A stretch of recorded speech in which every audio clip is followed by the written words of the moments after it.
everybody.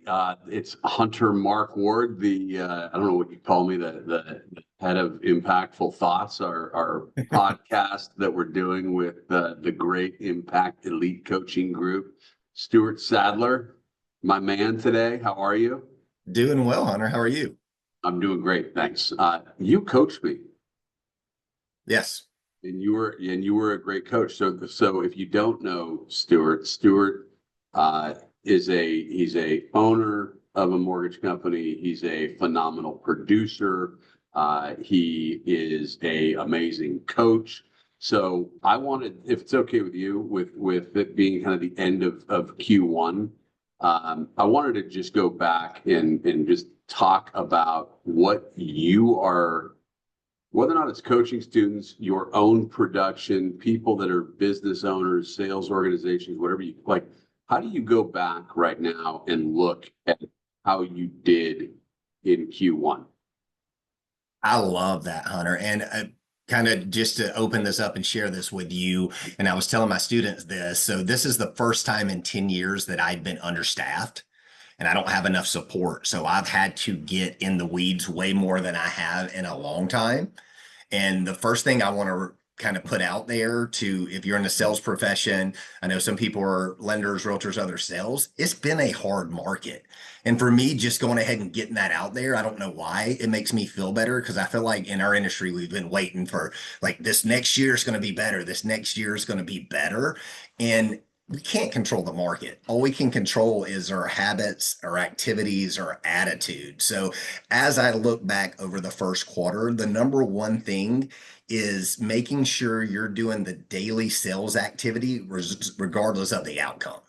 I think a lot of times right now people are they'll do the work and not see the results and get distracted. And then what I do know in sales, if you're not properly staffed from a support standpoint, it's very easy to get distracted.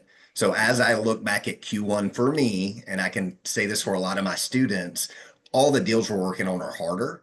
And if you're not very dedicated to your calendar and know what really drives your business, which is sales, is easy to get caught in the weeds and not do enough sales. It's easy to just get caught working on deals, being in the middle and looking up and end of days there, and you haven't done anything to help your business. I was in the sales meeting literally an hour ago with some loan officers that work inside of our branch, and that literally was what one of them said. We talked about Q1, talked about a few things that are working, a few things that aren't working, things that you need to move around. And the thing that she said is her time management and just, it's like you have to reprioritize. And I know you know this as well as anybody, but it's like you want to be helpful to everybody, but it's like you cannot forget. It's like leads get called back first, right? Like an existing client gets called back second, a problem gets called back third. And it's amazing that I'm glad that you said it because it means that it's universal right now. Everyone's struggling with it. And what we don't talk about, so the first thing I'll tell you is if you ask one of the biggest things that I messed up Q1 and a lot of my students did, you hit the nail on the head. It was time blocking. Like I had good intentions, but I got sideways and I didn't do enough of it. Because what we don't talk about a lot, Hunter, is everyone talks about time management. Let's be honest, is energy management too. And what I mean by that is if I come in and just deal with issue, when it's time to make calls, I have no energy. And either one of two things happen. I either don't make the calls, or if I do, I'm not impactful. And one of the challenges for me is I want to be more impactful when I'm doing stuff. So I used to try to call 100 people. I don't want to do that right now. I'd rather have 10 really good conversations that I know move the relationship forward than just call and leave a bunch of random voicemails that don't do anything. So just really getting back to structuring your day. And everyone's got to look at their energy, right? So I know if I don't front load my week or I'm doing most of my sales by Wednesday, I'm going to fail my week. If it gets to Thursday and Friday, I'm energy out, peopled out. I don't get everything done. So really front loading my week to make sure I'm getting most of the sales done by Wednesday. Stealing energy management from you. Did you think of that yourself? I think about it all the time and talk about it all the time because this is the truth for me. There's a lot of days I have enough time, but if it's 4 o'clock and I've had one of those days that beat me up, do I want to call and try to sell something and be what I need to be in sales, I won't do it because I just know, like, I'll find myself on the call. Like, you ever do this call where I call you and I'm like trying to get you off the phone. I called to talk to you and I'm trying to rush you off the phone. That's not going to help my business or my And by the relationship. way, like for everybody listening right now, too, I mean, I think people, it's such a great, I mean, whether you call it energy management or impactful communication, the other side of the call can feel what you're doing, right? And it's like, if I'm excited about whatever you're representing, if I'm excited about home ownership, if I'm excited about lending, if I'm excited about whatever it is that I'm selling, it's felt on the other end. I don't think people, if I know that you're trying to get off the phone with me, or if I know that you're checking a box by calling me, it's like, just save yourself Don't the call. time. Yeah, I Don't don't, call.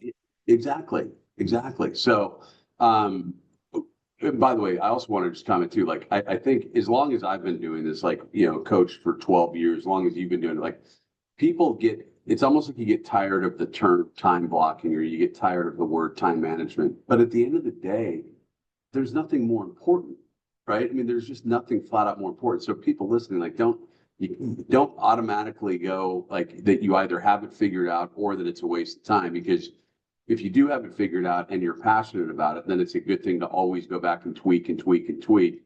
And if it's something that you've never been able to master, which I think is the box that most people fit in, there's no time like the present to start. Fair? Let me fix it for everybody. This is what you should do. If you're not doing it consistently, you need to have a time block from 9:30 to 11, Monday through Wednesday, that you're on the phone. It just needs to be in there in the morning so you don't run out of energy. You need to have your list ready. You just need to do it, because where we get confused, Hunter, is important versus urgent. Like, everything is important that we do. Hardly anything's urgent. We're not heart surgeons. Like I heard JJ say, in our industry, only thing urgent is, does it affect the moving truck? And most of the issues that come up are important, but they can be handled at a later time. And you just got to know that when you're in that, like even with me not sticking to my time blocks, how dumb is that? Like, if you called me and wanted to talk to me, if you got a text that says, I'm in a meeting, I'll call you back in an hour, would you be offended? No, you would not. And then I can literally hit that text and I can keep making my calls. I can get that taken care of first, because if you get that taken care of, the rest of the day works itself out. You've done everything you need to do. You've set your appointments. You've done whatever your follow up is, but it's just really getting intentionally focused. What happens if you try to wait until the afternoon is you're going to get derailed. Like, I work out every morning early in the morning, because if I don't, I won't work out. And that's one of my keystone habits. I know if I work out, I'm better at everything else I do. So as you look at it, if I can work out every day and reach out and have 10 quality conversations, even if the rest of my day goes sideways, I know I'm moving in the right direction. So the other thing I was going to say, like, I know people will be thinking, well, what if I call someone and they call me back? Then answer the freaking call, Yes. right? Oh, I make that joke, and this is so funny. Like, I get mad when they call me back outside my call block.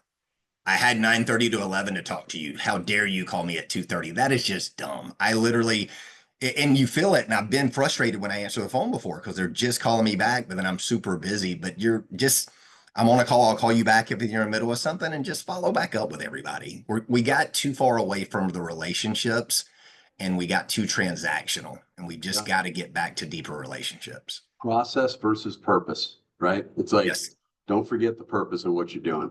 Um, 100%. one of the, so, I mean, it was interesting to hear you say that you needed to hire people, right? I think there's other people that aren't necessarily in that same boat. Let me, like, with your existing coaching students, what are they, like, what did their Q1 not look like, but like, I mean, how are you coaching them right now on being reflective of what happened in Q1, positive or negative? And the first thing we're identifying, if you look at it, the number one thing I think, so everyone's at different levels, and depending on how many deals you're trying to close, you might not need support. A lot of the people that I'm coaching are bigger producers, and I think their holdback right now is their leverage. One of them has a sales support person, but they're not very good, so they don't trust them and they're constantly in it. The ones that I see that are consistently hitting the activities that they want to hit have the proper leverage. So I think if you don't have the leverage, you've got to be Superman, because you've got to be able to turn on the sales and do all the other pieces. But talking about hiring, I'm at a point in my career where I don't think people can grow a big business in sales without the proper support. And I'd rather make less in the short term to build something that's more sustainable throughout. Okay. On the front of like the folks that you have, people that are just burn out, whatever, like where's winners and losers? What's the mindset right now across the board? The mindset is And I the would first say, by thing. the way, I know we talked about like, hey, this is about sales, but I mean, in general right now, like as it relates to real estate lending, like where would you say the mindset is overall? Positive, negative, like, With my students and me, this is how I started out our semester. Do you still like what we do? Like, I really wanted to find out who was still passionate about it. Because, Hunter, you know my story. I grew up on a shrimp boat. Like, I was in IT. Like, I still really like what we do. And I have to constantly remind myself that there's not like, when I'm frustrated, there's not anything else I would want to go do right now. So, everybody I'm coaching, like, I was surprised, right? Because it's been a tough market. They were all still very positive and enjoyed what we do. We all have areas for growth. But I think just making sure, because this would be a tough job if I still hate it, if I didn't like what we were doing, right? The way the yep, market's going. So I think part of it, the winners still have a passion for what we do. okay. I'm also going to say too, with you talk about checking boxes on making phone calls. People can Yes. also tell whether or not you care. I've got a gal in our office that literally she came in, she did a presentation to a bunch of realtors, 65-year-old guy in the background. She's pretty new. But the guy said to her, said two things. He said, one, you clearly know what you're doing from the presentation. He said, but more importantly, you clearly like what you do. And then he gave her two leads that, and she'd never talked to him before. So I also think that's something that's super important when you're talking about like, are you checking boxes and do you enjoy what you do? Is there anyone that you talk to that doesn't like, would you, if there's plenty of people listening to this that would say that they don't love doing what we do anymore. What would you tell them? I would tell them to get real with themselves and see, like, because one thing that's interesting, if you don't like it, go look and see what your other options are. Because once I realized my other options are go work on a shrimp boat with my dad, never going to happen. Go back to IT, hated it. Like there's no other option that makes sense for me that I like doing. So it makes me like this more. So I would tell them to, everybody has options. If you don't like what you're doing, figure out what the other option would look like. And then I think it helps you see things more clearly. The folks that you're coaching, they were all bullish. They were very bullish, very excited, very ready to go. Like, surprisingly, like it surprised me because I thought I was going to get someone that told me that, like, because I've asked them and I push them and I ask multiple questions, like, do you really like it? And I think they do. I think they Yeah, enjoy what we do. It has its frustrations, but overall, extremely positive. I love that. What percentage of people are up versus down compared to what like did they hit their goals? No, everyone's down. Like I didn't hit my goals. I don't think I had anyone on there. I think a lot of us that have been prospecting had good referrals, good leads, good pre-approvals in our world, like a qualified client, but the contracts have just started coming from our standpoint over the last 2 to 3 weeks. We put in a lot of grinding work to like, that's what I told my wife not too long ago. I was like, I'm working harder than I ever have for free. Like I'm doing a lot of work and I think I'm doing the right things. I'm just not seeing the fruits of my labor yet. How do you know? So this goes back to a question that I would have on tracking. How do you know that you're doing the right thing? First thing is keeping in touch with your metrics. And it really comes down to sales is you make phone calls, you have appointments, you write thank you cards. That's the three fundamentals of sales. Number four is videos. I think you have to be doing videos. And then number five is events. So for me, if you ask me how if I knew I was doing my job, I know how many calls I need to make, how many appointments. Am I doing it or am I not doing it? It's not there's no emotion in it. Did you hit your sales metrics or did you not? And then from there, you're going to have your lead goals and whatever you track, pre-approvals, closings, all of that. Those numbers aren't where I wanted them to be, but I know if I track my sales metrics, everything else works out. I hope people are listening because I'm like, I mean, I'm sitting, this is like the beauty of me doing this is I'm also getting a coaching call from you while we're at it. It's like the simplicity, phone calls, appointments, thank you notes, videos, and events. Like You You think do those about, and the difference of it. So let's talk about one thing.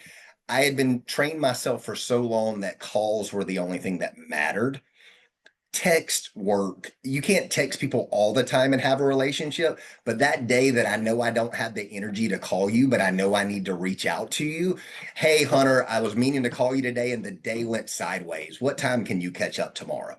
I reached out to you because I know I needed to. I set it with for a time that I could do. Same thing with email. I got away and I just thought, because if you called me all the time, if I liked you, I'm going to answer. But if you could have texted me something simple in the middle of my busy day, I would have appreciated that as well. So when I say calls, keep in mind, you can't always email, you can't always text, but you don't have to always call. You can do a version of all three. well, by the way, if the text, and this is important because I think people get so screwed up on it, you can't create a relationship by text, Nope, but you you can can maintain a maintain. relationship though.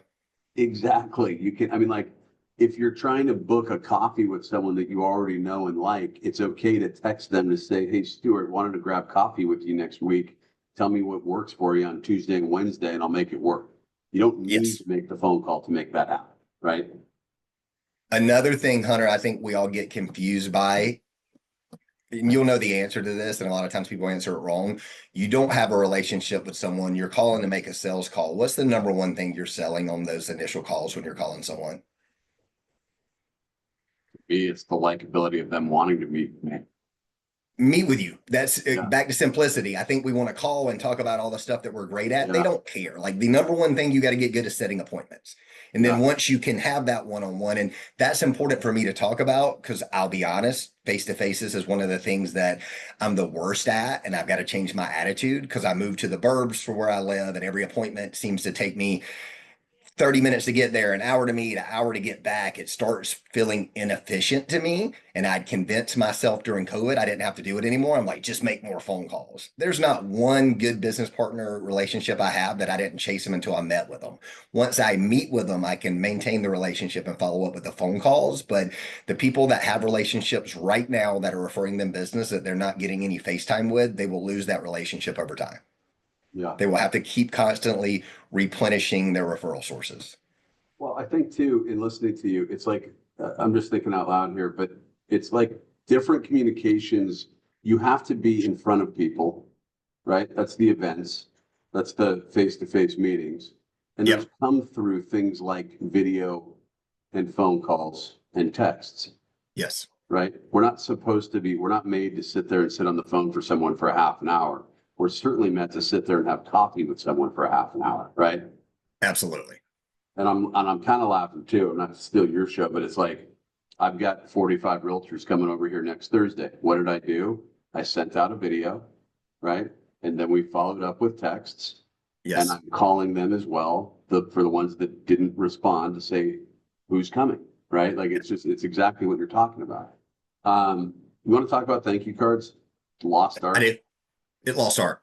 Like you, and if people go, why do you write a thank you card? Did they send you a referral? Did you meet them face to face? Is there an event in your life that you saw on social media? The best ones are the ones that are unexpected, right? Yep. So it's just getting in the habit. And it's super easy, right? You mean to tell you how you do it? You take a stack of thank you cards and put on your desk, and you have a bunch of envelopes. And when I'm busy, I will know I got to write one. I just write on the envelope, Hunter, I can't ever pronounce its last name correctly. And then I write it before I leave. So the name goes on the envelope. And then before I leave, I got to write the thank you card. And where I've messed up in so many things in my life and career is thinking everything's got to be perfect, right? Like I have like a perfectionist mindset on a lot of stuff. And if I can't do it at 110%, I default back to zero. And what I say on that is I used to sit down with a thank you card and I'm like, what do you say? How do I do? Like, hey, Hunter, thank you so much for hosting the call today. It was great getting to see you. I hope we get together again soon. Thank you. That's it. It's not overwhelmingly got to be the most impactful thing you've ever written. Just reference something that you saw them, you enjoyed seeing them, and you wanted to do an extra thank you to them. And I agree with you to an extent. I also think that if you're going to write a thank you card, make it count.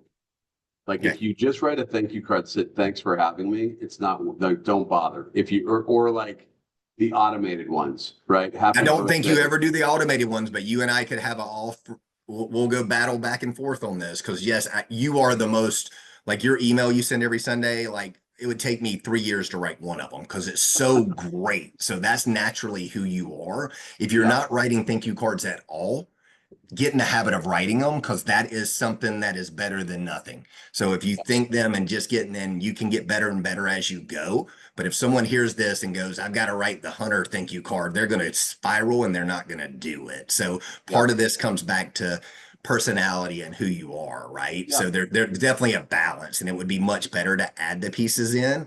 But for me, if I get too caught up on that piece, I won't do it. And I know doing it's better than not. I think another way to say it is like we talk about process and purpose. No process is worth zero. No purpose is worth zero. Some process is worth better, is worth a lot. And if you mix process and purpose, that's like the holy grail. It is. It's like the four quadrants, right? So anyway, There it this goes. is great so far, by the way. As far as tracking, how do you track? I've tried every different tracking method available. I'm trying to use more automated stuff, but for me, the best tracking for sales is writing it down. Like I literally have a notebook and I've got to write it down and then I go back and tally it up and put it on my tracker. But something about physically write. I spent 3 months trying to not write and track it online and I didn't track as well. So I want to get everything online so I have historical data. But whatever you're using, lead tracker, any of the pieces for me, quickly writing it down and then having time to go back and clean it up is what works for me. What do What do you, you do? I do the same thing. I literally, I don't want, try to coach people that don't necessarily have assistants or this or that, but we have for my team, for my own personal accountability, we have a daily tracker that tracks how many phone calls I've had, how many meetings I've had, how many leads came in, how many fundings, pre-approvals, thank you cards. So Bridget is, because she's sending out the thank you cards because she knows what my calendar looks like as far as pre-approval calls or lead intake calls. But what I have to tell her at the end of the day is just how many calls I made. It's either, it could be 12, it could be 22, whatever it is. And then she sends that out to the whole team so that everybody can see and we've got metrics on how many loans I'm supposed to make 100 calls a week, 10 thank you cards a week, all these different things. So it just shows like, how are we tracking? Yep. And now I send it out to a larger group of loan officers too, so that everybody, and it's one of the things that we talked about in the sales meeting, everybody needs accountability. Obviously it's why, Impact's doing what it's doing, why you got the success that you've got is all of this stuff is great, but if you don't have there's very few people, and I'm not one of them either, that has the self-discipline that they just go out and do it every day on their own, period. I wish I was that person, I mean, it's like, I wish I was a Navy SEAL. I wish I had that mindset. I mean, all those things. I don't, right? So at some point you got to recognize where you're limited and then solve for that limitation by a lot of times having accountability. And accountability starts with tracking your information and then sharing it with some other people that care about your success.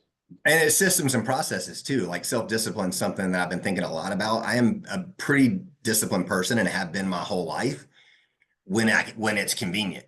Like I slept really good. I don't have 57 things to do when I walk in the door. Everything's going great. I do everything I'm supposed to. But can you have self-discipline when you didn't sleep and you're arguing with your wife and there's other personal stuff that's bothering you and you walk into 3 things that are like, can you have the self-discipline to come back and do the things you know you need to do when everything around you is chaos? And that's where like it's got to be systems, processes, and habits, right? Like I will say at this point in my life, working out's finally a habit for me. It's like brushing my teeth. I'm going to work out 5 days a week, whether I feel like it or not. I don't even like I'm in the car driving before I even think about it. So it's just really getting things to be habits. As far as I used to want to do 100 calls every week and I still will get back there. But right now I have to do 10 solid conversations a day.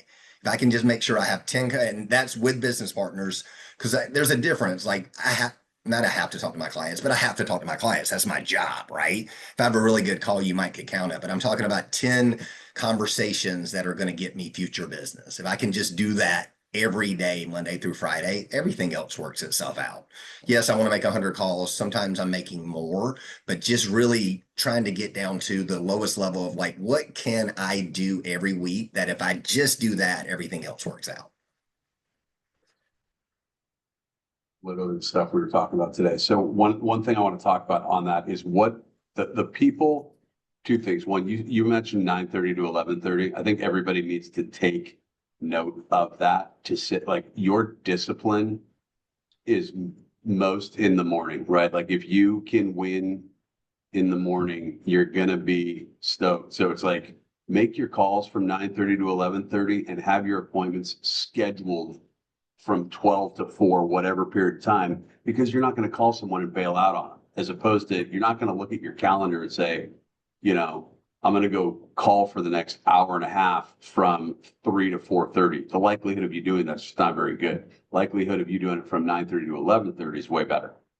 It is, and I cut it from 9:30 to 11. I found I have ADD, and 2 hours was too long, an hour wasn't long enough. So for me, it's 9:30 to 11, and I've gotten really good about like. So one of my things that I've done forever is I don't take any appointments on Monday.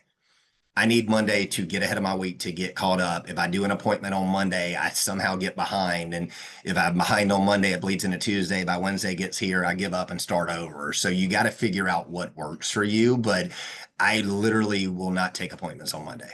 I'll talk to everybody and I'll do everything I need to do, but I know I need that day in to get ahead of my week. And then I start trying to get appointments Tuesday afternoon, Wednesday afternoon, Thursday and Friday, as many as I can get.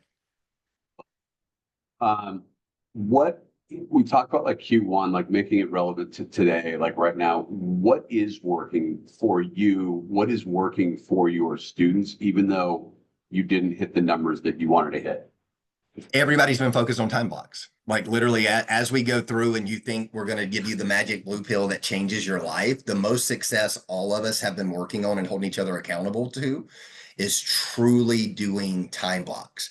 And time blocks for prospecting is what's working. Like one of my students just sent today and said, I spent all last week, didn't miss any of my time blocks, and I got more leads, more deals. Like all of us, the more we grow and learn, the more we think it needs to be something new. It's going back to doing the basics really well, Hunter. So if you look at Q2, my goal is to truly look at my time blocks, make sure they're set up properly and not miss any of them. If I could just do that for Q2, I'm going to be successful. It's really that simple. But what I will tell people when you're putting stuff in your calendar is Jenga for me sometimes, or I don't know, or like I'll put it where I think it should work. And if it's not working, I'll look at what's in my calendar and I'll basically go through a thought process. This is really important. If it made it to my calendar, it should be important enough that I'm going to do it. And if the answer is yes, it's really important. Number two is why are you not doing it right here? Is there a valid reason? Is there a better place for it? But it takes a little time sometimes to figure out where it fits in my calendar. But I think we've got to start doing a better job protecting what goes in our calendar. Will you We give got an example? Give me an example of that. of that. So one little strategy I've done with time blocking the last year is how many things come up during the week that are kind of in your, like I'm going out of town, out of country, and I realize that I don't have my passport updated. And my wife has told me that she's going without me or not. So I had to figure out how to get my passport. So what happens is that builds up and there'll be all the little stuff that builds up. If I don't have a way to capture it, it's always in my head and distracting me. So I have a time block every Friday morning from 9:30 to 10:30, and I call it Stewart to-do list. And everything that comes up during the week that I know needs to get done that would normally distract me goes there. It's like when you wake up in the middle of the night and you can't sleep if you write everything down. So right there, being able to capture all that stuff. And the reason I bring it up here is I would go into my calendar and I would have, do the visa at 3 o'clock on Tuesday. I'd have all this little stuff all around. And it takes time to go from one thing to the next to the next. And it's being able to batch stuff like that. So not overpopulating my calendar with stuff that I could knock out in 1 hour in one call in one block. So simple. It is.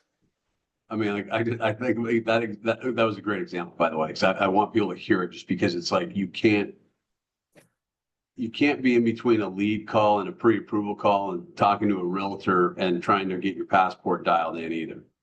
You cannot. It just doesn't work. And then it You throws you can't, but if off. you don't capture it somewhere, you know you need to do it because it's important. And for me, if there's too many of those things in my head and I don't have a bucket to put them in, I'm thinking about them the whole time, even if I'm not doing them, and I start getting distracted, and I don't like that either. So it's how do you figure out where to put it in your calendar so that you know it's going to get done and you can quit thinking about it? Yep.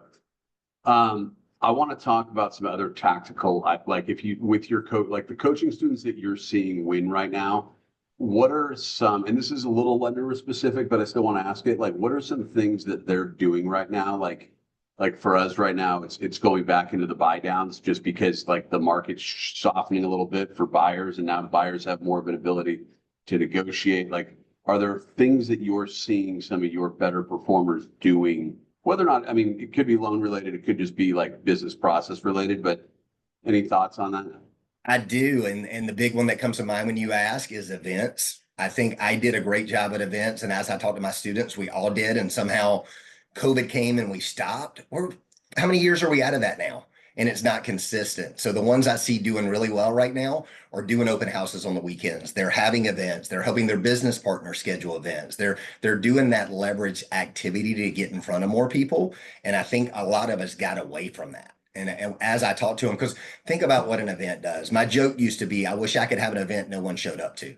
Because the number one thing I like about the event is I got a purpose to call and invite someone and catch up with them, even if you can't come. Because one of the biggest reasons people don't make enough calls is they don't know what to say or how to provide value, so they don't do it. So I think getting more strategic with that, like in our industry, in the Georgia market, we're attorney state. So I know a lot of states are title, but you've got to go to an attorney to close a loan. Well, everyone attorney I know, and I know a lot of them, they chase real estate agents as well. I went to 5 of them and said, "Hey, I got a really good building. I want to do a lunch and learn. Can you invite your agents and I invite mine and we do it at my office?" Every one of them said yes. We had 27 people here the other day, and 15 of them I'd never met before because we were able to leverage other stuff like that. So I think leveraged events is one of the biggest things. What was the topic? He taught behind the scenes with the closing attorney. Like, what do we do from the time you send a contract over and how we work with the lender? So he was explaining, just giving them a better picture of what all goes on, because a lot of them think they just send it over there and you show up to closing, on kind of what everybody's doing behind the scenes. So they had a better understanding of why it takes a little longer to do some of the pieces. Did you have a theme for Q1? Did I have a theme for Q1? I don't think I did. I Yeah. thought about, I always hear everybody say word and I come up with consistency, the same words over and over again, but I did not have a clear one. And what I've got to work on, Hunter, if I'm being honest, I'm good at a lot of things. I keep failing on my vision.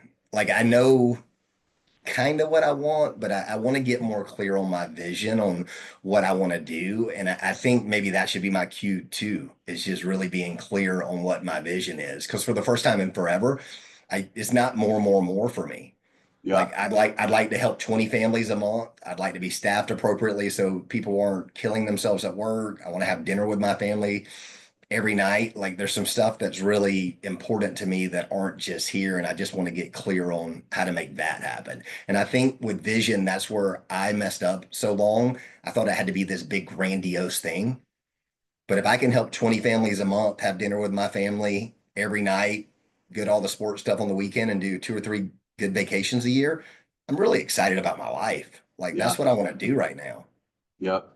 I think if I could like one of the people on our, we're always reading a book as a team, right? And one of the gals picked, which I was not excited about because I'd read it before, and I'm like, okay, but I also wanted to support her and say, okay, we're going to do it. But 7 Habits of Highly Effective People. We're Yep. redoing that book right now, and it talks about like one of the things you're talking about. It's like personal mission statement. The stuff's unbelievable. I mean, like that book, by the way, I mean, like if I was coaching you, I would make you read that book. I mean, like it's unbelievable. You are coaching me. I'll read it. There's a reason there's 40 million copies of that book sold. Yep. But it also talks about a personal mission statement, right? It talks about your team mission statement. It talks about your family mission statement. And it's just like, it just brought to surface to me, like there's some things out there. I mean, even you talk about time blocking and stuff. It's like, some of the stuff is so freaking simple, and we've all heard it so many times, depending on how long. Well, that's the problem, is we hear it so many times. We've heard it so many times, we don't hear it anymore. Yes. right? Like you've heard it so many times that you don't even let your brain process Yeah, what you that really discount. means. You just got. I already got that. Really? Well, And what'd same you thing say? with books. Everyone's like, I heard something the other day that stuck with me, and it said, instead of reading 12 new books this year, read one book and actually implement the stuff from it. Yeah. So the homework I'd give you is, before y'all move past Seven Habits of Highly Effective People, everyone that read it has to implement three things from the book, and y'all hold each other accountable to actually doing it. How many times do we consume knowledge, be like, oh my gosh, this is so exciting, family mission, this sounds cool. Oh, next, what's the next book? Oh, let me read the compound effect. We just shift without actually implementing stuff because we don't take time to go through it. Because reading a book and saying you read it is checking the box. Reading a book and digesting it and implementing something from it that saves your life or business, that's the purpose. The purpose was to change something, not to just say you read a book. No different than this call, right? Like, how many people are going to actually go back and relook at their calendar and time block according based on their priorities? You know, I mean, Yes. one of the things I talked about, just look at my notes from my meeting earlier. This came from the book, Seven Habits. By the way, you'll be proud of me. I chose the chapter that we're on, right? The chapter that we're on right now is about writing a personal mission statement, and I'm about to go on to the next chapter. But the guy's last paragraph was, do not go to the next chapter without taking it. So I actually chose not to start the next chapter. I'm going to go up to Napa for a couple days by myself, and I'm going to work. It takes time and energy to put the stuff together if you care about it, right? But one of the quotes was, things that matter most must never be at the mercy of things which matter least. And it's just like, how many, I mean, like calendars, like return phone calls, like the amount of time that we spend in our day dealing with stuff that's just not, it's not part of what is most important to us. But if you never take the time to actually understand what is most important to you, then you're just going to be running around in circles your whole life. 100%. And I'll be honest, people do it intentionally somewhat too, because it makes you feel good. You worked all day. You did all, like, you went home, like, but were you productive? I don't care how many, like, I used to have a guy who's like, I work till 12. And I was like, you're super inefficient. You should never brag about that. I, You're the most inefficient person I know. Like, you should never tell anyone you have to work that long, because I got everything done you're doing in 4 hours. Like, that is yes. not a thing to be proud of, right? Like, you Totally. I gotta tell, be. um, Q2, as far as just like with the transition between Q1 and Q2, what are you like as a coach right now? What are you going into Q2 thinking about with your folks? Yep. So are you leveraged properly? Have you defined your sales activity and have it in your calendar? And then number three is painful for me and painful for them. We got to get back to looking at our money. Nobody wants to look at their money right now. And I don't think people are really looking at their budgets the way they need to. Like, I had to literally, it's funny, last week I added a 1 hour call block to look at all my stuff again, because I just didn't for so long and I got away from it. And I don't know how many subscription services I have that we don't watch right now. Like, just it's for me, I don't like, this is the nicest watch I own, and it's the Ultra, which is $900. I drive a truck. I'm not buying expensive stuff, but I 1999 myself to death. Like, death by a thousand paper cuts is when I look, like, you'll look at your AMX bill and you're like, we did nothing fun and bought nothing cool. How is it this big? And it's because we're not paying attention to it. So I Yeah. think for the three things, when I think about it, and I went over with them last call, is, are you staffed appropriately? If not, let's figure that out. Do you have your sales activities clearly defined and are they in your calendar? And let's spend weekly time on our budget right now. Um, You do all three of those, everything works out. yeah. I'm going to give one just quick tactic on the money for everybody. Just if you take, like, I'm sure you've been guilty of this, right? We've had to do monthly budgets. You could spend 5 hours on a Sunday driving yourself nuts, downloading every single thing that you did once a month, trying to categorize it, blah, blah, blah, blah, blah. Or if you spend 2 minutes a day, if you spend Like, 2 minutes a day, like part of your morning routine is to look at what was spent yesterday. It stays in front of you. You make tweaks, you fix things. And then at the end of the month, when it's time to put your budget together, it takes you 30 minutes and not 5 hours. From that, I've learned that the hard way. I don't know how many times. So I oh, mean, 100%. Well, that, like, the first time I went to work on mine, it was overwhelming and it took me 3 hours because I hadn't Like I had to go back and just print out so many things. I got to a point where I just rounded some of them. It's like, I'm going to do this every week, so I will get it more fine tuned. I just have to get the habit back in my schedule. Yeah. And then I'll ask you a question. When is it more important for people to look at their budget? When they're making a ton of money or when they're not? When they're making a ton of money is more important, which we don't.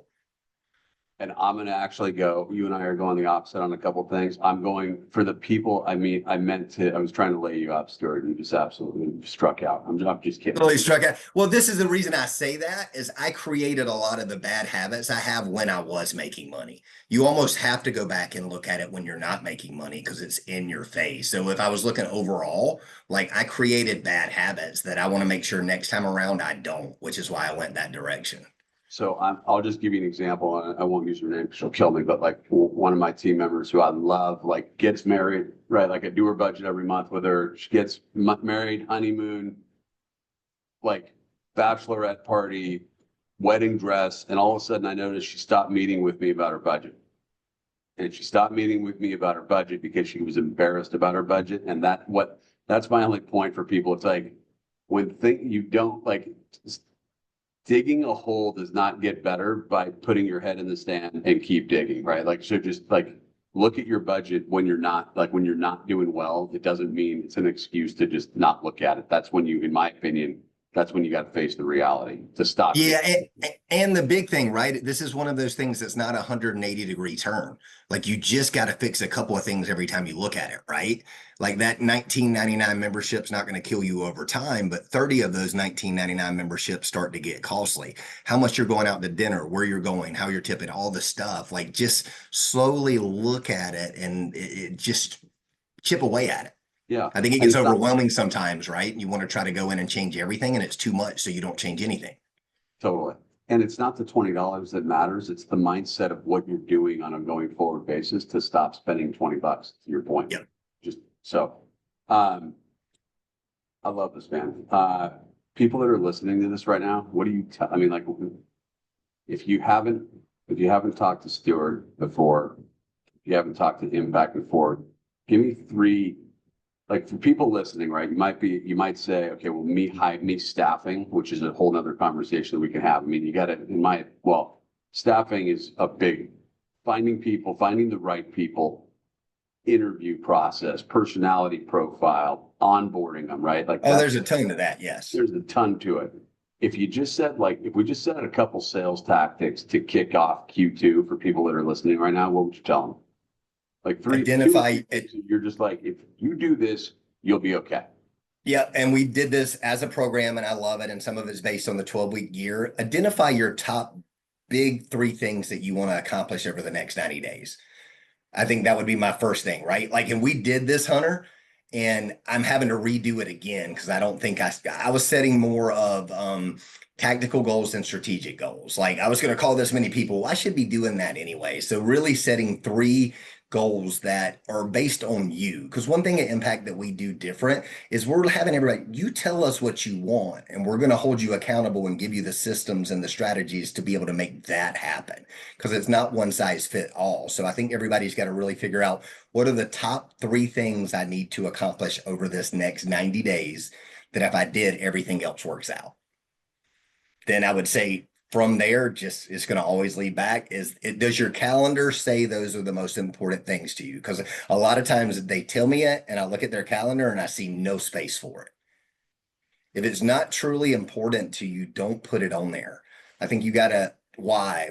Like Josh Sigmund's coaching me right now, and he'll tell you my business plan. He threw back in my face like 20 times. He's like, "This is horrible. Do it again. This is horrible," because I just wasn't doing the whys enough to really figure out what I wanted to do there. But once you get clear on that, and it's not a long-term vision, it's a 90-day vision, then make sure your calendar is appropriately built to support what you're trying to do. Yeah. As far as just closing this out, Impact, some of my all-time favorite people. I mean, it's basically like, if I think about it, right, it's community, it's consistency, it's wealth creation, it's customized coaching for what individuals need with a general concept of what you're doing as a group. Fair? Yeah, it is. And this is what I stepped away from coaching for a year My goal was always to step away for 6 months. I was I was not happy. Like I want to be around of a community of like-minded people, right? Yep. Like I need the constant accountability of having your Sunday newsletter. Like you make me feel bad about myself every Sunday because you're so dialed in with for stuff, but I need that, right? And for me is the community aspect that's the first piece. Like I want to be involved in this community. I want to be around people like this. I need the accountability for the consistency. And it just helps being around people that are focused on the wealth side of it, right? Not everyone in your life you can talk to about that. So having a group of people that are further ahead than you are, that you can really ask, like, how did you get there? Honestly, like, how are you investing your money? What are you doing? It's just, there's nothing else like it that I've ever seen. Well, and there's transparency, right? Like people listening to this even, right? Like you're telling me to do some things, I listen. I tell you to do some things, you listen. Josh tells you to throw out your business plan and redo it. It's okay, right? Like that's how we do it. So Absolutely. There's no pride in it. Like I want to get better, and in order to get better, I got to change some of my habits. yeah, awesome. Real quick for everybody listening, if you want to get more info, it's admin at Impact Elite Coaching. That's where you would just, if you email that email, you will get someone respond very quickly. Stewart, I love this, man. I literally, I mean, I hope people understand. Like I started off with a blank, a blank. Well, you can't see it. Whatever. The thing's loaded. Things loaded with notes, and I will take it back, and I will help other people based on this conversation with you today. So, thank you so much for the time. I appreciate it a ton. Thank you very much. My daughter turned 13 today. I am going home to let her open presents, and we are going to eat steak and oysters. And my girl will crush more oysters than anyone you've ever met. So, I love it. yeah, I love it. I'm good impressed. yeah, good to see you, buddy. Right on, brother. You too.